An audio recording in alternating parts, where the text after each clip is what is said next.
यशस्वी गृहमंत्री अमित शाह जी 25 तारीख दिन 3:30 पहुँचे सोनपुर झारसुगुड़ा पहुँची से सोनपुर आसवे। सोनपुर रे विशाल जनसभा से भाषण देवे एवं सेठी सभा समाप्त पर भुवनेश्वर आसवे एवं भुवनेश्वर आम प्रमुख कार्यकर्ता मानकर बैठक रे जोग देवे रात्रि यापन करेंगे। से दिन भुवनेश्वर ओडिशार प्रमुख कार्यकर्ता मान सहित बसी कथा होगी जीवे। ये कार्यक्रम मोटामोटी अच्छी निश्चित भाव में ये अमित शाह कार्यक्रम निर्वाचन दृष्टिकोण प्रभावी कार्यक्रम हम एवं एथिरे निश्चय ओडिशार निर्वाचन 4.5 कोटी लोकों उपरे प्रभाव निश्चय प्रभावित हम एवं समस्ते जो अपेक्षा करछन्ति अमित जी आसबे एवं उद्बोधन देवे एवं निर्वाचन रे एठिका निर्वाचन प्रचार शुभारंभ करेंगे। उद्घाटन पर्व प्रधानमंत्री यशस्वी प्रधानमंत्री सारिकी जाइछन संबलपुर एवं बड़चना रे चंडीखोल ये कार्यक्रम निर्वाचन परिप्रेक्षी प्रथम सभा हम एवं यहाँ पर सीरीज ऑफ सभा हम।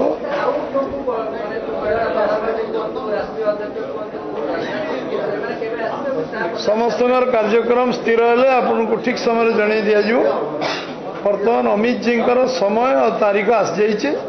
सोनपुर रे 2 दिन पर सभा हम एवं ये सभा पर समस्त राष्ट्रीय नेतृत्व ओडिशा रे विभिन्न सभा जोग देवे। विभिन्न स्थान रे प्रधानमंत्री बारंबार आसवे एवं अमित जी बारंबार आसवे, राजनाथ जी बारंबार आसवे, राष्ट्रीय अध्यक्ष बारंबार आसवे, शीर्ष नेतृत्व समस्ते प्राय देशर सर्वोच्च नेतृत्व शीर्ष नेतृत्व समस्ते ओडिशा को निर्वाचन प्रचार कार्य आसवे।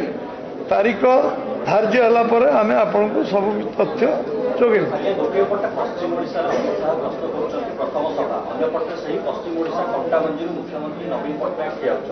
अमित शाह गस्त नवीन पट्टनायक चेक दवाई केते दूर सहायक आपण माने ताकू समीक्षा करेंगे। सांबादिक भाई माने अमित जी को सभा प्रभावित हो कि अन्य कार सभा प्रभावित हो। सारा देश रे गोटे बीजेपी वातावरण आरंभ होती, मोदी जी वातावरण आरंभ होती। साधारण लोक 18 दिन प्रमाणित कर देखते ओडिशार स्वाभिमान विषय, ओडिशार अस्मिता विषय आ ओडिशार विकास दिगरे, ओडिशार शासन परिवर्तन रे भारत तृतीयतर प्रधानमंत्री नरेंद्र भाई मोदी केमती हे 18 दिन लोकंकर मनर व्यग्रता विश्वसनीयता लोकों मन भर उत्कंठा जितेबले विभिन्न संवाद सर्वा संस्था लोकों को कन्फ्यूज करने को चेष्टा कले, द्वंद्व पकड़ चेष्टा कले। साधारण लोक रास्ता को आसिले, साधारण लोक नेतृत्व नेले एवं परिष्कार कले ओडिशार जनमत कुआड़े जाउछि।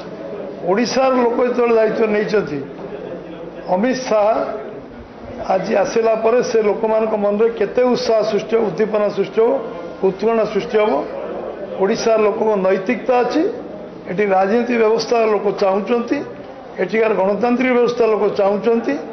एटी स्टेज बांधिया काम आम एमएलए एमपी को लगेबुन बोली एक कथा लोक मन जो पीड़ा अच्छी, वेदना अच्छी, लोक स्वाभिमान अच्छी, लोक अस्मिता ओडिशार अच्छी ता प्रकाश आहरी द्विगुणित हम, 10 गुणित हम अमित शाह कार्यक्रम पर।